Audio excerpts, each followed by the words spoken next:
Welcome back to Saturday Agenda. Congresswoman Elise Stefanik, the GOP conference chair and fourth most powerful Republican member of the House, is with me. And Article 1, Section 5 of the Constitution gives authority to the House to, quote, punish its members for disorderly behavior and, with the concurrence of 2/3, expel a member.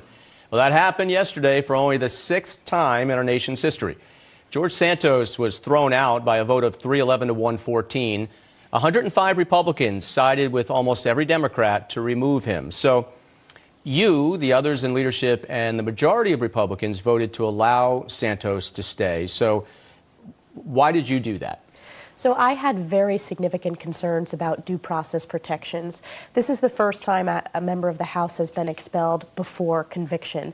And as his district knows, and the American people, and certainly his colleagues know, there is ongoing prosecution against Mr. Santos. And that's going to play itself out in the courts. It's going to play itself out through that proper legal process. I thought it was unacceptable to set a new precedent to start expelling members prior to a conviction. Ultimately, the House worked its will. House Republicans are committed to holding that seat to make sure that we have a Republican member as the next member representing New York's 3rd District. So let's talk about that. Governor Kathy Hochul has 10 days to announce when the date will be. It's got to be, I think, within 80 days? It will be either end of February or early March. Which is a tough time. Snowbirds in Florida, people, it's an unusual election.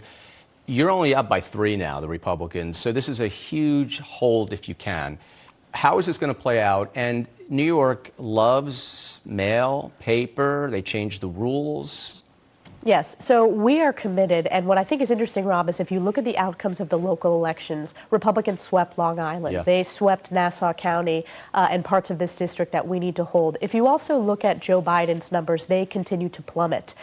There's going to be significant investment in this race. I have confidence that the Republican candidate who will be our nominee is going to be a very strong candidate. We should know that announcement pretty soon here, based upon some of the local leadership who are very in tune with their communities. But I think that we are not only going to hold this seat, we're going to hold this seat by a fairly sizable margin. Look at the crises in New York State, the crime crisis, the border crisis. People also are very concerned, as I said, about Joe Biden's weak leadership, but particularly his weak leadership when it comes to Israel and global affairs. Voters are paying attention. Speaker Mike Johnson, first of all, just tell me a little bit about him. He seems so down to earth.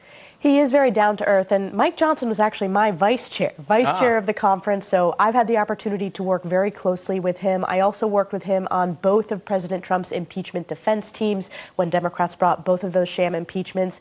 He is the right man for this moment. He is able to unify all facets of our conference. I will tell you, they were some rowdy meetings as conference chair, overseeing that process internally with those discussions, and it took us a bit of time to settle upon a leader who we felt could unify the conference. And he's the first Republican speaker who's gotten unanimous vote for speaker on the floor since the 1990s. So really brought everyone together, and I think he's going to continue to rise to the occasion. So you were in charge of that process. And, everyone was tearing each other apart. I don't know, did you have to use a stun gun at any point? But No, I just banged my gavel to keep the meeting in order. No, it was a very serious process. And I said from the very beginning, as the conference chair, my focus is on getting us through this, to unify, to make sure that we have a speaker we can elect on the floor.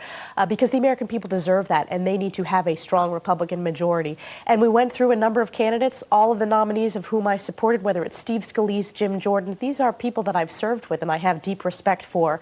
Ultimately, they couldn't get there, and we rallied behind Mike Johnson. And I think you're going to see a reinvigorated House Republican conference, because we know we're the last line of defense from a unified far-left Democrat government. And look what they did in just 2 years, Rob. They started the process of destroying this country, and the American people know that. So we will continue to work very hard. So we've got about a half a minute left. I want to ask you about Donald Trump. You were the first member of Congress to come out and endorse him, back him for this second run here.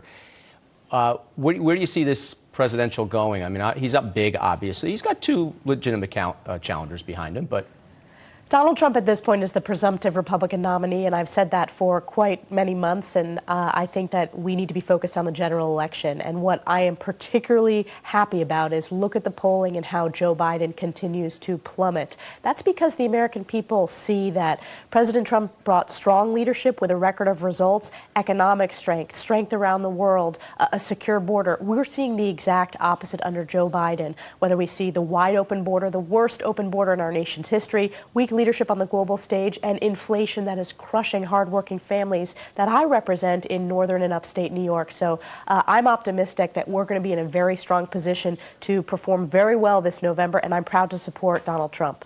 When we first met in 2014, I was campaigning up there with you, and you were young. You're still young.